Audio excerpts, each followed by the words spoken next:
తిరుపతి జిల్లా నాయుడుపేట మాజీ MLA Kiliveti Sanjeevaiah camp కార్యాలయంలో ప్రెస్ మీట్ నిర్వహించారు. ఈ సందర్భంగా కౌన్సిలర్లు మాట్లాడుతూ మాజీ ఎమ్మెల్యే సంజీవయ్యపై వ్యాఖ్యలు చేయడం సరికాదన్నారు. Naidupeta municipal vice chairman Sheikh Rafi అనుచిత వ్యాఖ్యలను వైసీపీ కౌన్సిలర్లు రవి, నాగార్జున, అశోక్, రఫీ తీవ్రంగా ఖండించారు. రఫీ వైస్ చైర్మన్ పదవిని రాజీనామా చేసి టీడీపీ పార్టీలో నువ్వేంటో నిరూపించుకోమని జయరామయ్య అన్నారు. నాయుడుపేట పట్టణంలో ఉన్నటువంటి ఒక నాయకుడు ఇక్కడ పెరిగి ఇక్కడ ఆయన రాజకీయ సామ్రాజ్యాన్ని స్థాపించుకొని ఇక్కడి నుంచి ఇంకేదో అక్కడ పోయి పొడి చేస్తాము, ఇంకేదో చించేస్తాం అని చెప్పి ఆ పార్టీలో పోయి చేరి నీతికి నిజాయితీకి మారిపోయినటువంటి కిలివెట్టి సంజీవన్ గురించి ఏవేవో మాట్లాడాడు ఆయన. సోదరా రఫీ, నీకు ఒక విషయం చెప్తాను నేరుగా, నువ్వు తెలుసుకోవాలి చాలా విషయాలు. ఈ ఒక్క విషయం నుంచి నేను చెప్తానా. నువ్వు ఎక్కడ పుట్టావు, ఎక్కడ పెరిగావు రాజకీయంగా? కౌన్సిలర్గా నిన్ను చేసింది సంజీవన్న. నాయుడుపేట పట్టణానికి పట్టణ అధ్యక్షుడు చేసింది సంజీవన్న. నాయుడుపేట మున్సిపాలిటీకి వైస్ చైర్మన్గా చేసింది సంజీవన్న. నిన్ను అనేక రకాలుగా నాయుడుపేట పట్టణంలో రఫీ 786 రఫీ అని ఒక పేరు జనాల్లోకి వెళ్ళిందంటే దానికి ప్రథమ పురుషుడు ఆద్యుడు సంజీవన్న. ఆయన గురించి నీకు నోటుకొచ్చినట్టు మాట్లాడతావా? ఆయన అవినీతిపరుడా? నీవు ఆ రోజు ఇక్కడ ఆయన పక్కనే ఉండవు కదా. ఆయన నువ్వు చెప్పిన మాట ఏది కాదనకుండా నువ్వు చెప్పిన మాటకి ఆయనకి మరో ఆలోచన లేకుండా కూడా ఆయన నిన్ను వెనకేసుకొచ్చి నిన్ను అంత రాజకీయంగా పైకి తీసుకొచ్చిన వ్యక్తి. ఆ రోజు ఏం చేస్తున్నావు నువ్వు? ఆయన అన్యాయం చేస్తుంటే ఆ రోజు ఎందుకు నువ్వు ప్రశ్నించలేకపోయినావు? ఆయన్ని ఎందుకు అడగలేకపోయావు?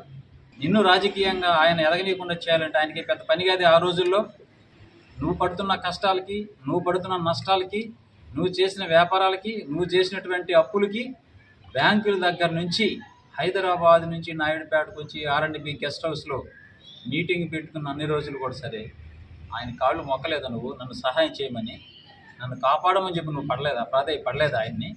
ఆయన గురించి నువ్వు మాట్లాడేది? మాట్లాడాలంటే ఈసారి ఒళ్ళు దగ్గర పెట్టుకొని మాట్లాడు. నువ్వేదో అధికార పార్టీలో ఉన్నావు, ఏదో చేసేస్తామంటే ఇక్కడ ఊరు భయపడే వాళ్ళు ఎవరు లేరు. ఇక్కడ సంజీవన్న కోసం చావడానికనే సిద్ధం ఉన్నటువంటి వాళ్ళ మనుషులు ఇక్కడ ఉండేది. ఏం మాట్లాడతావా నువ్వు? టిడ్కో ఇళ్ల దగ్గర ఇసుకెత్తుకు వెళ్ళిపోయారా? తెలుసు నీకు ఇసుకెత్తుకు వెళ్ళిపోయింది. ఏ విధంగా ఎత్తుకు వెళ్ళిపోయారు నీకు తెలుసా తెలియదా? తెలిస్తేనే మాట్లాడాలి. అక్కడ టెండర్ పెట్టారు, అక్కడ అధికారులు ఉన్నారు, టిడ్కో అధికారులు ఉన్నారు, వాళ్ళు టెండర్ పెట్టారు, ఏలం పాట పెట్టారు. టెండర్ నీకు తెలుసో తెలియదు, ఏలం పాటలు పెట్టారు. ఏలం పాటలు పెట్టినప్పుడు వీళ్ళు ఇసుక కోసం పోయారు. వీళ్ళు ఇసుక కోసం పోతే అడున్న అధికారులు ఇసుక ఒకటే కాదయ్యా, అడున్న కంకర కూడా ఎత్తుకోపోతే మీకు ఇసుక ఇస్తాము అని చెప్పి అంటే ఆ కంకర అవసరం లేకపోయినా కూడా ఆ కంకర కూడా కలుపుకొని టెండర్ వేసుకొని ఇసుక తెచ్చినారు. ఆ నుంచి అయిపోయింది. మన వ్యాపార లావాదేవీలు కావచ్చు, వ్యాపారం చేసిన దాన్ని బట్టి కావచ్చు, లేదా వ్యక్తిగత ఖర్చులు విషయంలో కావచ్చు, ఆర్థికంగా బాగా దెబ్బతినేసి బ్యాంకుల దగ్గర నుంచి తెచ్చినటువంటి అప్పులోళ్ళు ఇల్లుని ఎవరెవరికైతే నువ్వు స్థలాలు పెట్టించావో, దుబాయ్ తీసుకెళ్ళి సంతకాలు పెట్టించుకొని బ్యాంకులో తాకట్టు పెట్టించావో, వాళ్ళందరూ వచ్చి నీ ఇంటి ముందర పెడితే అదే సంజీవయ్య నా తమ్ముడికి ఏదో ఆపద చేసింది, నా తమ్ముడిని కాపాడుకోవాలని చెప్పేసి నీ ఇంటి దగ్గరికి రానివ్వకుండా ఆ జామీను ఆ దుబాయ్ తీసుకెళ్ళి సంతకాలు పెట్టించుకుని జామీను పెట్టించిన వాళ్ళందరినీ కాపాడి నిన్ను కాపాడి ఆర్థిక లావాదేవీల నుంచి నిన్ను బయట వేసినప్పుడు నువ్వు ఆయన కాళ్ళు మొక్కలేదా? ఆ రోజు నీకు దేవుడిలాగా ఆయన కనపడలేదా? ఆ రోజు దేవుడు అని చెప్పి నువ్వు కాళ్ళు మొక్కలేదా? చేసుకో నువ్వు రాజకీయం. ఇక్కడి నుంచి పోయావు, మేము మళ్ళీ అడుగుతున్నాం. గత మున్సిపల్ మీటింగ్ నేనే అడిగాను, నువ్వు చెయ్యి, నీ రాజకీయం చేసుకో, ఎదుగు, నువ్వు రాష్ట్ర స్థాయికి ఎదుగు, దేశ స్థాయికి ఎదుగు, ఎవరు కాదంటున్నా దానికి అందరం సంతోషపడతాం, మేమందరం కూడా. కానీ మేము అడిగే క్వశ్చన్ నీ దగ్గర ఆన్సర్ లేదు.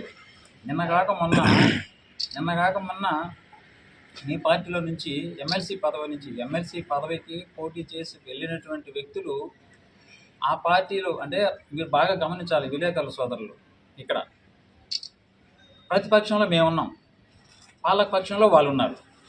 వాళ్ళు ఉన్నప్పుడు సహజంగా పాలక పక్షంలో జనాలు ఉంటారా, పాలక పక్షాన్ని వదిలేసి ప్రతిపక్షంలోకి వస్తారా? ఈ మధ్య పేపర్లో మీరు బాగా గమనిస్తే పాలక పక్షంలో ఉన్నటువంటి పెద్ద స్థాయి నాయకులు కూడా ఆ పార్టీకి రాజీనామా చేసి ప్రతిపక్షంలో చేరుతున్నారంటే మీ పార్టీ యొక్క పనితీరు ఏదో దీన్ని బట్టి అర్థం చేసుకోవచ్చు. అంటే ఆయన షట్టర్ ఎత్తేస్తున్నాడంట, దించేస్తున్నాడంట. ఒక వారం 10 రోజులుగా పేపర్లు దాని కానీ గమనించినట్టు చూస్తే ఆయన గాన ఎవరు షట్టర్లు ఎత్తేస్తున్నారు, ఎవరు షట్టర్లు దించేస్తున్నారు తెలిసిపోద్ది. ఇంకొక విషయం ఏంటంటే, ఆ రోజు నక్కలోళ్ళ విషయంలో సంజీవనను కూడా పక్కకు నెట్టేసి నేను నిలబడతాను మోసం చేసేస్తున్నాడు టీడీపీ వాళ్ళు అని అరిచినటువంటి మనిషి నువ్వే కదా. ఈరోజు ఆ షాపు దగ్గర ఉన్నటువంటి స్థలాల్లో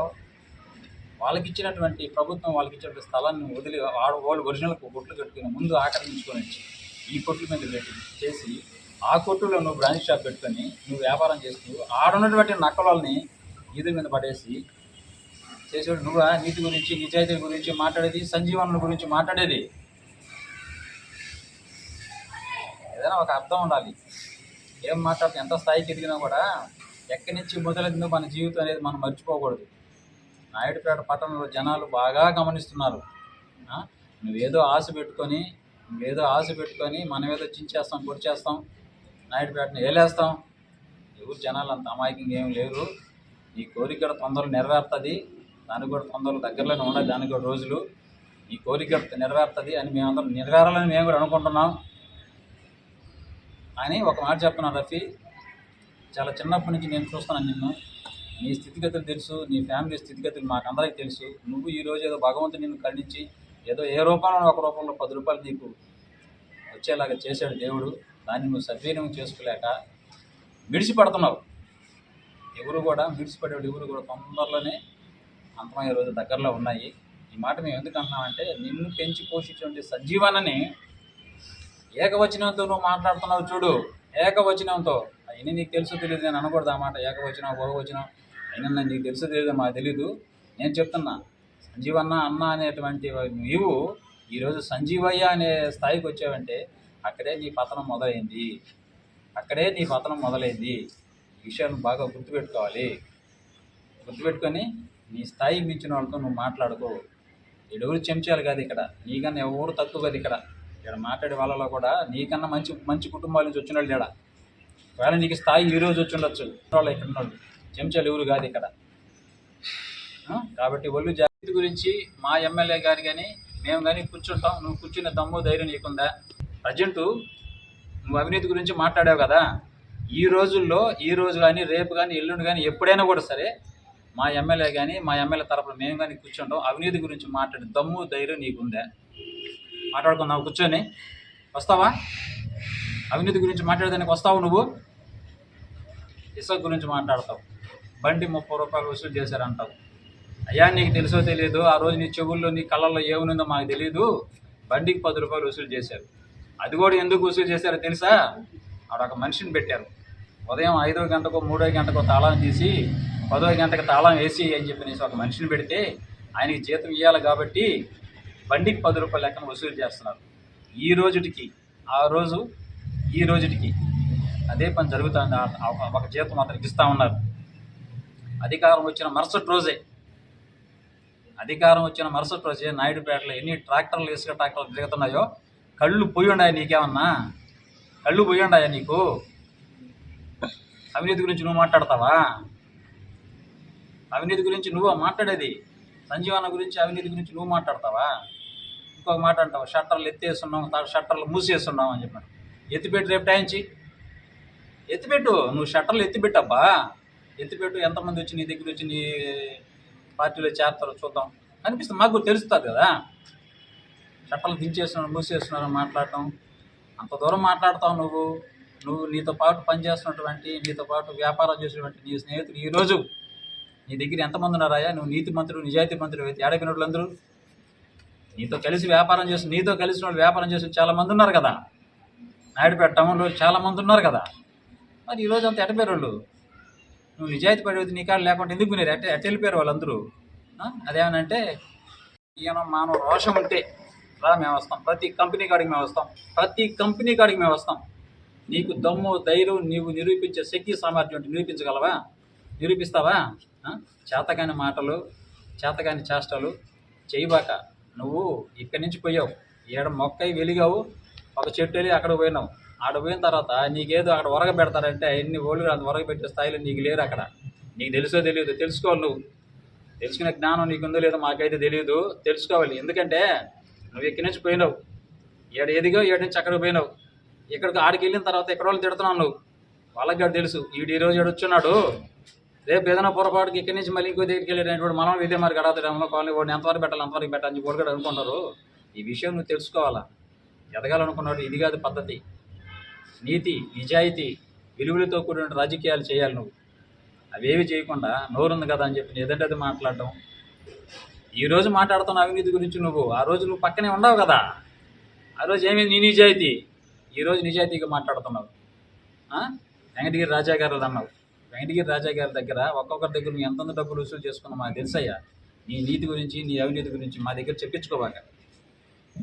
వెంకటగిరి రాజా గారి దగ్గర ఎవరెవరి దగ్గర ఎంతంత వసూలు చేసుకుంటున్నావో, ఎంతంత చేస్తున్నావో, ఏం చేస్తున్నావో నిన్న మీటింగ్ జరిగింది. అదే ప్రాంతంలో మీరు మీటింగ్ పెట్టారు. అక్కడ ప్రజలందరూ లేచి అడిగారు మిమ్మల్ని, అయ్యా వెంకటగిరి రాజా గారు మమ్మల్ని ఇబ్బంది పెడుతున్నారు, మమ్మల్ని ఏం చేయమంటారు అంటే మీ నాయకులు ఏం చెప్పారు? మీ నాయకులు ఏం చెప్పారయ్యా? అవన్నీ తెలుసుకో. నాయుడుపేట పట్టణంలో టీడీపీ నాయకుడు, మా వైఎస్ఆర్సీపీ మాజీ శాసనసభ్యులు శ్రీ పిల్లివేటి సంజయ్ గారి గురించి రకరకాల అనుచిత వ్యాఖ్యలు చేయడం జరిగింది.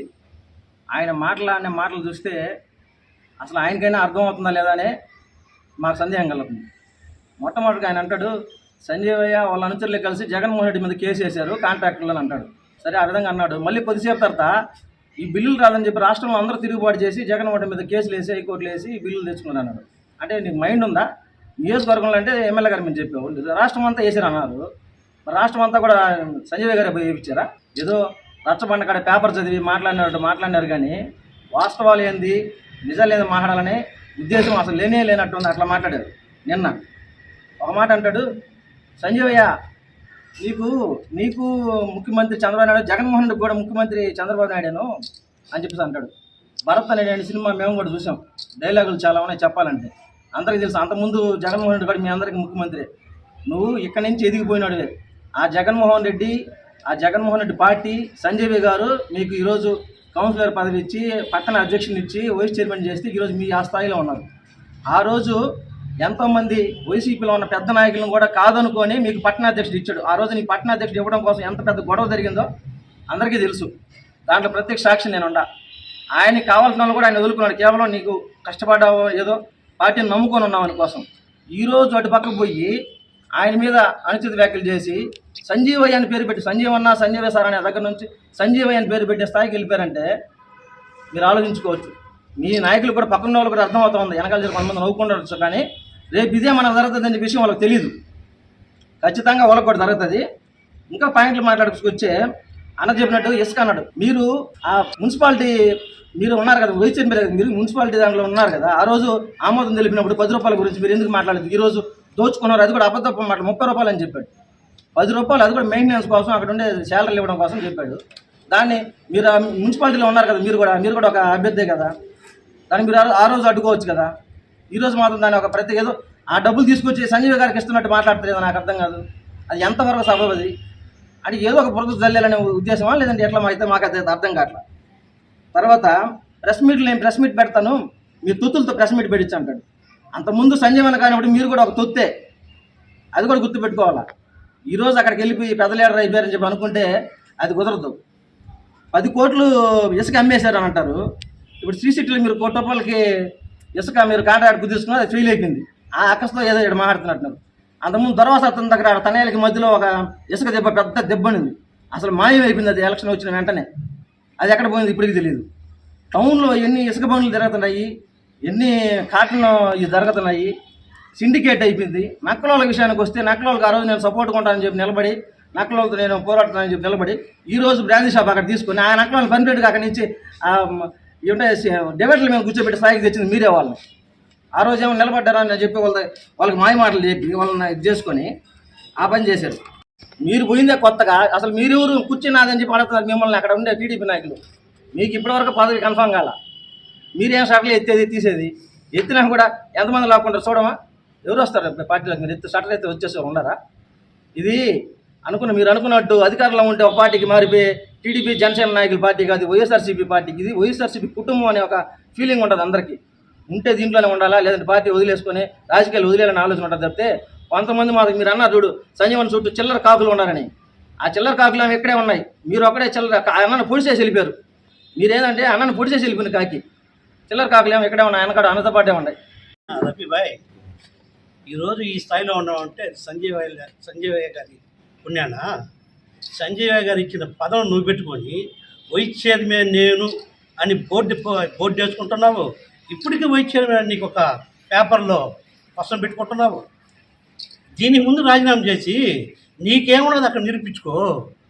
నక్కల కాడ ఇది చేసావు. అప్పుడు నక్కల నేను అది చేస్తాను, నక్కలను ఇది చేస్తాను అన్నావు. నక్కల కంటే నువ్వు బ్రాంచ్ షాప్ పెట్టావు, నక్కలను పక్కన తిట్టావు. ఈరోజు నువ్వు అదే అడగొచ్చు కదా.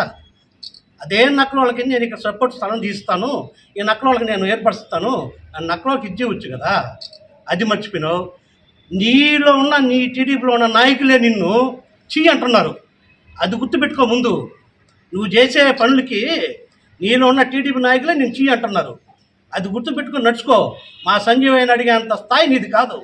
నువ్వెంత పిల్ల బచ్చావు. నువ్వు నిన్న కాక మొన్న నువ్వు వచ్చావు ఒక స్థాయికి. దాన్ని గుర్తుపెట్టుకో. అది గుర్తుపెట్టుకొని మాట్లాడితే బాగుంటుంది. సంజీవయ్యని విమర్శించేది చేసేది కాదు కావచ్చు. ముందు మనం ఏం చేస్తున్నామా, మన గురించి ఊరేమడుతున్నారా, అది ఆలోచించుకొని మాట్లాడితే బాగుంటుంది.